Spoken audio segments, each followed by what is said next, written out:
Break के बाद रुक करेंगे मध्य प्रदेश और छत्तीसगढ़ बुलेटिन की ओर, जिसमें बात होगी छिंदवाड़ा की, जहां मस्जिद आयशा में राष्ट्रीय एकता, सामाजिक समरसता और आतंकवाद जैसे विषयों पर विशेष तकरीर कार्यक्रम का आयोजन किया गया। साथ ही बात होगी दतिया की, जहां शिक्षकों में नई उम्मीद और उत्साह का माहौल देखने को मिला। ऐसी तमाम खबरों पर विस्तार से डालेंगे नजर।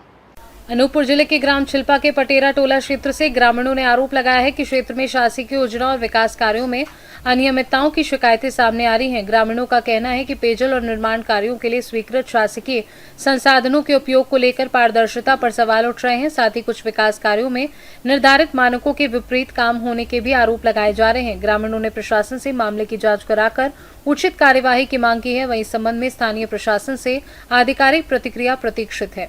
अनूपपुर से सीनू संवाददाता मनोज तिवारी की रिपोर्ट। छिंदवाड़ा जिले के जुन्नारदेव स्थित मस्जिद आयशा में राष्ट्रीय एकता, सामाजिक समरसता और आतंकवाद जैसे महत्वपूर्ण विषयों पर विशेष तकरीर कार्यक्रम का आयोजन किया गया। कार्यक्रम में इस्लामी विद्वानों ने समाज में भाईचारा, शांति और मानवता का संदेश दिया। इस दौरान मौलाना अब्दुल वाहिद सल्फी, मौलाना अब्दुल कुदूस उमरी और हाफिज नसीर अहमद ने अपने विचार रखते हुए कहा कि इस्लाम मानवता, शांति और आपसी सद्भाव की शिक्षा देता है। वक्ताओं ने कहा कि संपूर्ण मानव समाज एक है और सभी इंसानों को एक दूसरे के साथ सम्मान और भाईचारे का व्यवहार करना चाहिए। इस अवसर पर मस्जिद कमेटी के पदाधिकारी एवं बड़ी संख्या में महिला, पुरुष और बच्चे उपस्थित रहे। आज जुन्नारदेव मदरसा मोहम्मदिया मस्जिद आयशा में इस्लाम और आतंकवाद के विषय पर प्रोग्राम आपने दिया। आप इस प्रोग्राम में क्या संदेश देना चाहेंगे देशवासियों को? दहशतगर्दी का इस्लाम से कोई संबंध नहीं है। दहशतगर्दी की निस्बत अगर इस्लाम से की जाए तो ये एक बेजोड़ बात है और ये एक गलत चीज़ है। इस्लाम तो कहता है औज़ु बिल्लाहि मिनश शैतानिर रजीम, मन क़तल नफ्सन बिग़ैरि नफ्सिन औ फ़सादिन फ़िल अर्ज़ फ़कअन्नमा क़तलन नास जमिया। अगर कोई आदमी नाहक किसी आदमी को कत्ल कर दे तो गोया कि उसने पूरी इंसानियत का कत्ल किया। और वमन अहयाहा फ़कअन्नमा अहया अन्नास जमिया।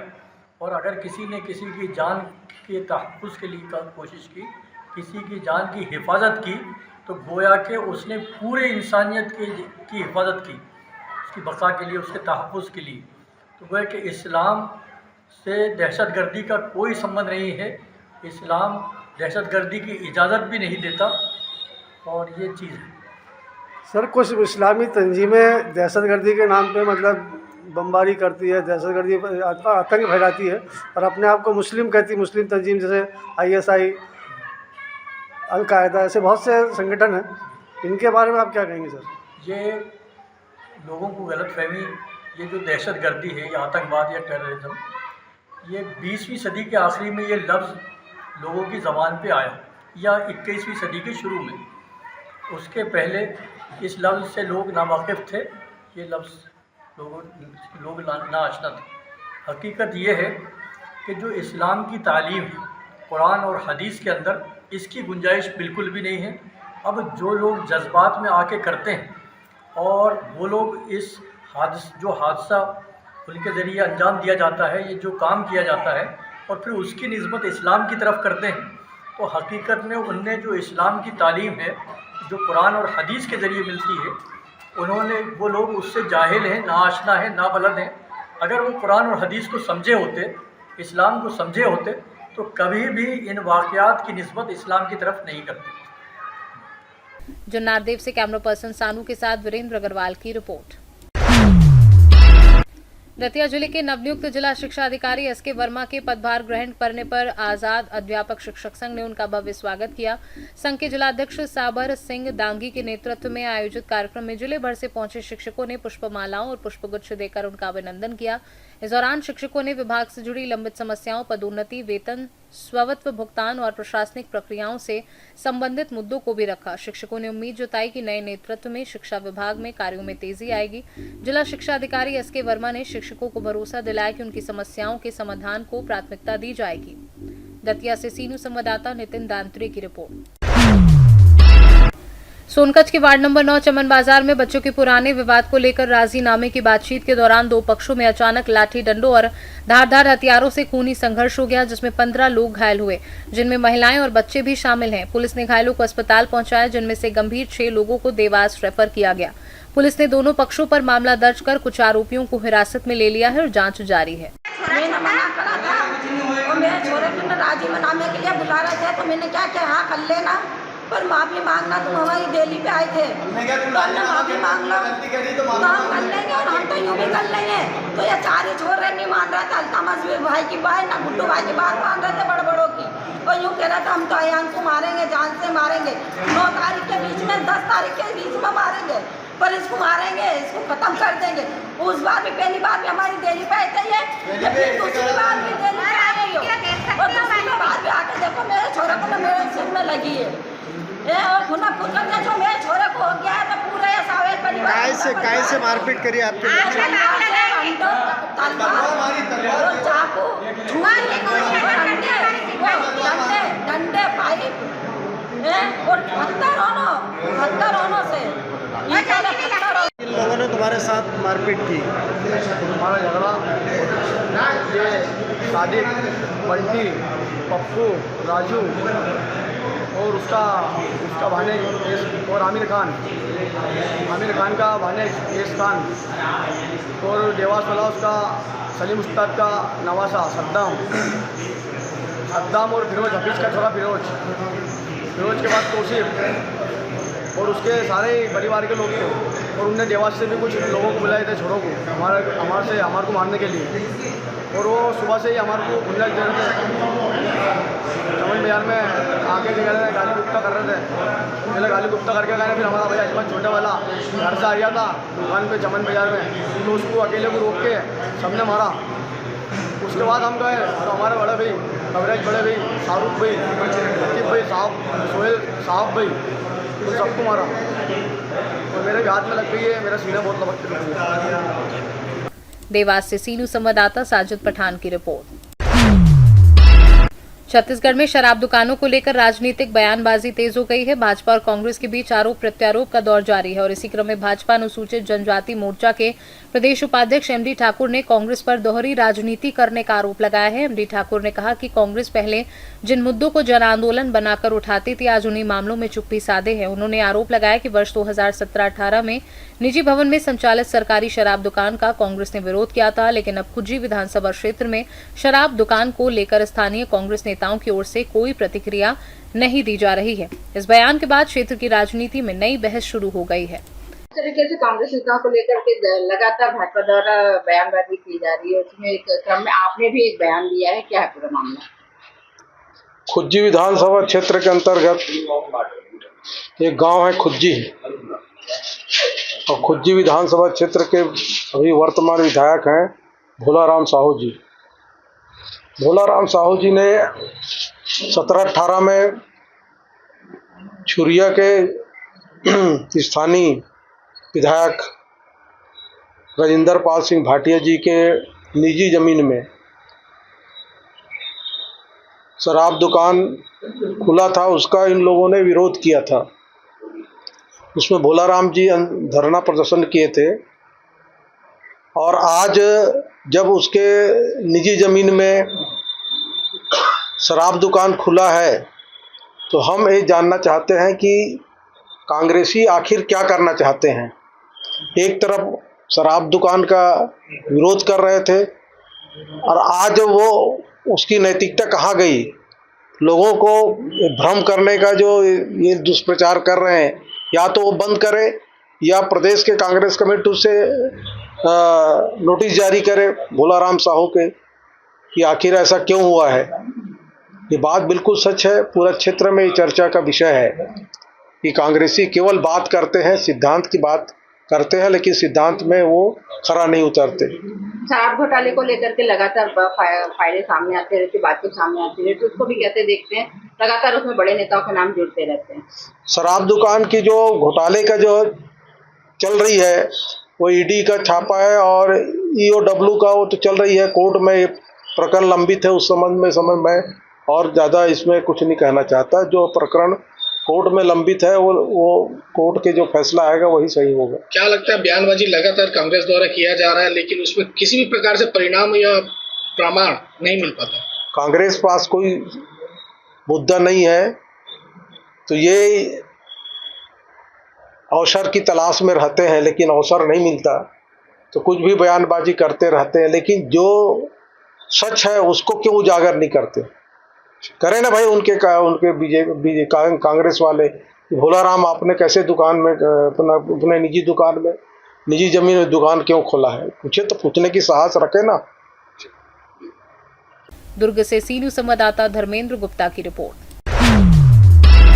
झाबुआ में आदिवासी समाज के वरिष्ठ जननेता स्वर्गीय दिलीप सिंह भूरिया की 11वीं पुण्यतिथि पर उनके प्रतिमा स्थल पर अनुयायियों और जनप्रतिनिधियों का जमावड़ा लगा। बड़ी संख्या में पहुंचे लोगों ने प्रतिमा पर पुष्पांजलि अर्पित कर उन्हें श्रद्धांजलि दी। परिवार के सदस्यों ने आदिवासी परंपरा के अनुसार पूजन कर प्रतिमा पर 30 मीटर लंबा साफा बांधा। इस दौरान पूरे परिसर में भूरिया जी अमर रहे के नारे गूंजते रहे। कैबिनेट मंत्री निर्मला भूरिया ने अपने पिता को याद करते हुए कहा कि स्वर्गीय दिलीप सिंह भूरिया ने आदिवासी समाज को नई पहचान दिलाई और जीवन भर उनके अधिकारों के लिए संघर्ष किया। वहीं कार्यक्रम में कई जनप्रतिनिधि, सामाजिक संगठन और बड़ी संख्या में आम लोग शामिल हुए। आज हमारे आदिवासियों के मसीहा, पैसा कानून के जनक, हम आदिवासियों के हमेशा हितरक्षक स्वर्गीय दिलीप सिंह भूरिया जी की आज पुण्यतिथि है। हम उन्हें भावपूर्ण श्रद्धांजलि अर्पित करते हैं और उनके द्वारा बताए गए मार्ग पर हम सदा उनके उन कार्यों को, उनकी हम पूर्ति तो नहीं कर सकते, लेकिन उनके द्वारा दिए गए जो मार्ग पर हम चलकर हमारे समाज के लिए हम क्या कर सकते हैं, समाज हित में हम क्या निर्णय ले सकते हैं, इस प्रकार से हम उनके कार्यों का अनुसरण करते हुए काम कर रहे हैं। मैं पूरे जिले की ओर से उनको भावपूर्ण श्रद्धांजलि अर्पित करता हूँ। झाबुआ से सीनू संवाददाता मनीष कुमट की रिपोर्ट। खरगोन जिले के मंडलेश्वर थाना क्षेत्र स्थित नर्मदा पुल पर इंदौर के कारोबारी की लावारिस कार मिलने से सनसनी फैल गई। लापता व्यक्ति की पहचान 50 वर्षीय निशांत जोशी के रूप में हुई है, जो सोमवार दोपहर से घर से लापता बताए जा रहे हैं। जानकारी के अनुसार निशांत जोशी मानसिक रूप से अस्वस्थ बताए जा रहे हैं। परिजनों ने उनकी तलाश के बाद गुमशुदगी दर्ज कराई थी। मंगलवार देर रात पुलिस ने परिवार को सूचना दी कि उनकी कार नर्मदा पुल पर लावारिस हालत में मिली है। मामले की गंभीरता को देखते हुए पुलिस ने एसडीआरएफ टीम के साथ नर्मदा नदी में सर्च ऑपरेशन शुरू किया, लेकिन अब तक कोई सुराग नहीं मिला। जांच में निशांत जोशी के मोबाइल की अंतिम लोकेशन माकड़खेड़ा क्षेत्र के आसपास मिली है। फिलहाल पुलिस सभी संभावित पहलुओं को ध्यान में रखते हुए जांच कर रही है और कारोबारी की तलाश लगातार जारी है। खरगोन से सीनू संवाददाता नीलेश महाजन की रिपोर्ट। रीवा जिले के सिरमौर विधानसभा क्षेत्र के रोजौही क्योटी क्षेत्र में प्रस्तावित परमाणु ऊर्जा परियोजना का विरोध तेज हो गया है। स्थानीय नागरिकों, सामाजिक कार्यकर्ताओं और पर्यावरण संरक्षण से जुड़े लोगों ने प्रधानमंत्री के नाम संभाग आयुक्त के माध्यम से ज्ञापन सौंपकर परियोजना पर पुनर्विचार की मांग की है। सामाजिक एवं मानवाधिकार कार्यकर्ता शिवानंद द्विवेदी के नेतृत्व में सौंपे गए ज्ञापन में कहा गया कि क्षेत्रवासी विकास के विरोधी नहीं है, लेकिन घनी आबादी और प्राकृतिक संसाधनों वाले इलाके में परमाणु संयंत्र लगाने से पर्यावरण, स्वास्थ्य और जनसुरक्षा पर गंभीर असर पड़ सकता है। ज्ञापन में विंध्य क्षेत्र के जल संकट का भी मुद्दा उठाया गया। लोगों का कहना है कि परमाणु संयंत्र के लिए भारी मात्रा में पानी की जरूरत होगी, जिससे स्थानीय जल स्रोत और कृषि प्रभावित हो सकती है। स्थानीय लोगों ने सरकार से जनभावनाओं और पर्यावरणीय संवेदनशीलता को ध्यान में रखकर निर्णय लेने की अपील की है। कमिश्नर कार्यालय आए थे आप लोग, आज क्या? देखिए, आज हम लोग कमिश्नर कार्यालय आए हैं। जैसा कि आपको जानकारी है, पहले भी हमने चर्चा की थी, क्योटी रजौनी में न्यूक्लियर पावर प्लांट इनका लगाने का 28,000 करोड़ का एक प्लान था। टाटा कंपनी के द्वारा ये लगाया जा रहा है और इसमें 167 हेक्टेयर में ये लगाए जाने का इनका प्रावधान था, जिस प्रकार से यहाँ के मंत्री श्री राजेंद्र शुक्ला जी ने अनाउंस करके बताया था। इसके बाद हमारी लोगों की एक्टिविटी इसमें तेज हुई और आप जैसा कि देख सकते हैं, हम ये दिखाना चाहते हैं आपको 28 पेज का ये रिसर्च पेपर है हमारा, ये ज्ञापन सह रिसर्च पेपर है। इसमें हमने वो सारे पूरे वैश्विक स्तर के कॉन्सेप्ट इसमें रखे हुए हैं, जिसमें न्यूक्लियर पावर प्लांट जहाँ जहाँ लगे हुए हैं और जहाँ 80 से 90 तक इसमें डिजास्टर अभी तक हुए हैं, जिसमें चेरनोबिल का डिजास्टर है जो पूर्व रसिया था, फुकुशिमा का जापान का डिजास्टर है और इसी तरह से अमेरिकन लैंड में डिजास्टर हुआ है वो, और बहुत सारे 80 से 90 डिजास्टर का इसमें पूरा जानकारी है। कितने लोग इससे प्रभावित हुए हैं, लाखों करोड़ों लोग इससे प्रभावित हुए हैं, अरबों खरबों डॉलर इससे बर्बाद हुई इकोनॉमी। और अभी भी चेरनोबिल जैसी जगह पर तो अब 11 से मतलब कुछ लोग तो 1100 वक्त कह रहे हैं, कुछ लोग कह रहे हैं कि 2200 साल तक वहाँ का परमाणु कचरा इन्वेस्ट नहीं कर पाएंगे और 30 किलोमीटर के एरिया को कन्फाइन करके रखा हुआ है। आम जनता को ये जानकारी नहीं है। सरकारें कुछ बताती हैं, जनता को लोग लुभावन वादे कर देती हैं, बोलती हैं कि हम प्रोजेक्ट ला रहे हैं, हम आपको जॉब देंगे, 5000 लोगों को जॉब, लेकिन जनता को इसकी जो कड़वी सच्चाई है, जो स्याह पक्ष है, उसको ये पता नहीं चलता है। तो हम इसमें स्याह पक्ष बता रहे हैं कि इसमें न्यूक्लियर पावर प्लांट जो लग रहा है, ये न्यूक्लियर पावर प्लांट हमारे विंध्य की धरती के लिए बिल्कुल उपयुक्त नहीं है और हमारी धरती इसके लिए उपयुक्त जगह भी नहीं है, क्योंकि इसके लिए पर्याप्त पानी की मात्रा की आवश्यकता होती है। और जहाँ केवटी रिझोंगी में लगा रहे हैं वो पर्यटन स्थल है, वहाँ पे कोई ऐसी पानी की व्यवस्था नहीं है। पहले इनको बांध वगैरह बनाने पड़ेंगे तो बहुत ज़्यादा खर्च आएगा और हमारा रीवा संभाग पूरा या विंध्य क्षेत्र पहले से ड्रॉट वाला एरिया है, मतलब ये यहाँ पर सूखाग्रस्त क्षेत्र है, पानी की वैसे भी कमी है, कृषि प्रधान क्षेत्र है, किसान परेशान हो रहे हैं और जल थल नभ हर तरह से परमाणु जो कचरा है, जो इसका रेडिएशन है यूरेनियम का, वो प्रभावित करेगा। तो हमारा सिर्फ यही था कि हमारी ये जगह उपयुक्त नहीं है, इसको यहाँ से हटाया जाए, आपका ये प्रोजेक्ट उचित नहीं है रीवा में। और इसीलिए आज हम ज्ञापन देने के माननीय कमिश्नर साहब को आए हैं, माननीय प्रधानमंत्री जी के नाम पर ये ज्ञापन है और हमें चाहते हैं कि ये बात पहुँचे और इसमें जो चीज़ें तथ्य लिखी गई हैं इसको पढ़ा जाए और देखा जाए, क्योंकि जैसा कि हमने आपको बताया कि 28 पन्ने का ये पूरा ज्ञापन है, जो एक रिसर्च पेपर है पूरे वैश्विक स्तर पर, और ये कम से कम 34-35 पन्ने का आप देख सकते हैं लोगों के सिग्नेचर है उस क्षेत्र की, कम से कम 34-35 गाँव हैं। तो ना इन्होंने जन सुनवाई की हुई है, ना इन्वायरमेंट इम्पैक्ट असेसमेंट की इनकी रिपोर्ट लगी हुई है, ना ही इन्होंने कोई ऐसी प्रक्रिया पूरी की हुई है। ये सब अंधेरे में ही रख करके लोगों को इस तरह से भ्रमित कर रहे हैं, जो गलत है। हमारे आपके लिए आने वाली सैकड़ों जनरेशन के लिए ये बहुत खतरनाक है। रीवा से सीनू संवाददाता अर्जुन तिवारी की रिपोर्ट।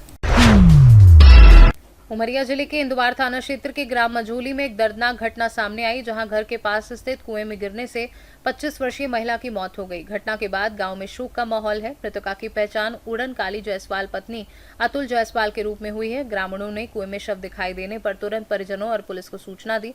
सूचना मिलते ही इंदवार थाना पुलिस मौके पर पहुंची और ग्रामीणों की मदद से महिला के शव को बाहर निकलवाया। इसके बाद पंचनामा कार्यवाही कर शव को पोस्टमार्टम के लिए भेज दिया। जानकारी के अनुसार महिला का विवाह करीब 3 वर्ष पहले हुआ था और इसके पीछे 9 माह की एक मासूम बच्ची है, जो अब मां के साये से वंचित हो गई है। फिलहाल पुलिस पूरे मामले की जांच कर रही है और महिला के कुएं में गिरने के कारणों का पता लगाया जा रहा है। उमरिया से सीनू संवाददाता योगेंद्र महोबिया की रिपोर्ट। मध्य प्रदेश और छत्तीसगढ़ बुलेटिन में फिलहाल के लिए इतना ही। देश दुनिया की बाकी खबरों को जानने के लिए आप देखते रहिए सी न्यूज़ भारत।